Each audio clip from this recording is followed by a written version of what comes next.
We love coming here, but the way you've treated me tonight is not okay.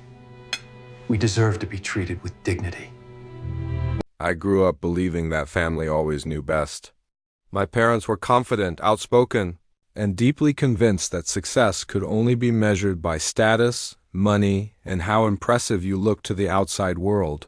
When I married my husband, I thought our love would be enough to bridge the gap between him and my family. I was so wrong. From the very beginning, my parents treated him like a temporary mistake. They never insulted him directly, not at first. Instead, they used smiles that carried judgment and comments disguised as concern. They'd ask why he wasn't aiming higher, why he was content with a stable but modest career, why he didn't try harder to match our family standards.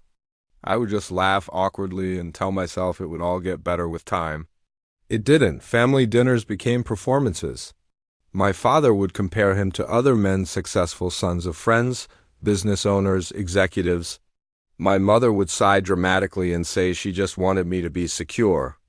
Every single word chipped away at my husband's dignity, and every time I stayed silent, I felt this quiet shame settle deep in my chest.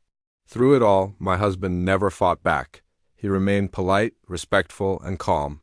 He'd help around the house, listen carefully, and treat my parents with more courtesy than they ever showed him. I told myself his silence meant he didn't care. In reality, it meant he was enduring far more than I could possibly understand. The breaking point came during a family gathering that was supposed to be celebrating my promotion. My parents hosted it, inviting relatives and friends who barely knew my husband but already had opinions about him, thanks to them. As the evening went on, the jokes grew sharper. Someone laughed about how, at least love doesn't need a high salary, and my parents, they laughed too. I looked over at my husband, expecting him to force a smile like he always did, but he didn't. He calmly stood up, thanked my parents for hosting, and spoke in a steady voice that silenced the entire room. He said he had worked honestly his entire life, built his career without shortcuts, and measured his success by integrity, not by applause. He said he loved me deeply but would no longer accept being disrespected by anyone, including my family. Then he turned to me. He didn't accuse me. He didn't raise his voice. He simply said he needed to know whether I stood with him or against him, because he couldn't continue living between humiliation and silence. In that moment, it felt like the ground just disappeared from beneath me. I looked at my parents, whose faces were stiff with shock and offense. Then I looked at my husband, whose eyes held pure exhaustion, not anger. For the very first time, I realized how long I had asked him to endure discomfort just for my own convenience. I said nothing, and that silence, it cost me more than words ever could. That night, my husband left to stay somewhere else. He said he needed space, not to punish me, but just space. My parents were furious. They said he was overreacting, disrespectful, ungrateful.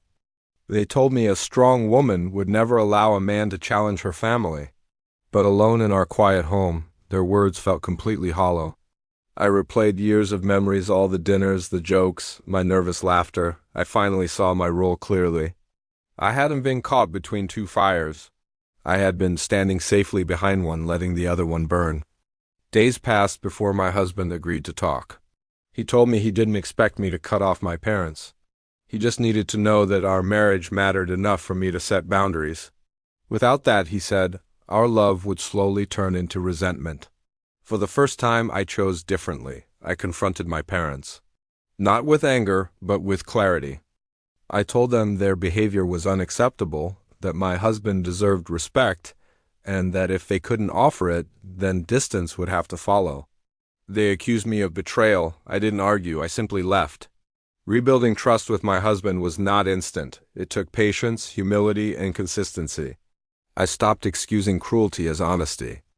I learned to speak up even when my voice shook. Slowly, the tension between us started to soften. My parents eventually reached out. Their apology was imperfect, but it was real. Boundaries were set, and this time, I was the one who enforced them. Looking back, I understand that love is not proven by silence. It's proven by action, especially when it's uncomfortable. My husband didn't show his character by humiliating anyone or demanding loyalty. He showed it by knowing his own worth and refusing to live without dignity. and I finally showed mine the day I stood beside him, not between two fires, but firmly on the side of respect. Thank you so much for listening to my story. If you've ever been in a similar situation, I hope this gives you a little bit of strength. Don't forget to like and subscribe for more stories about navigating life's challenges. See you next time.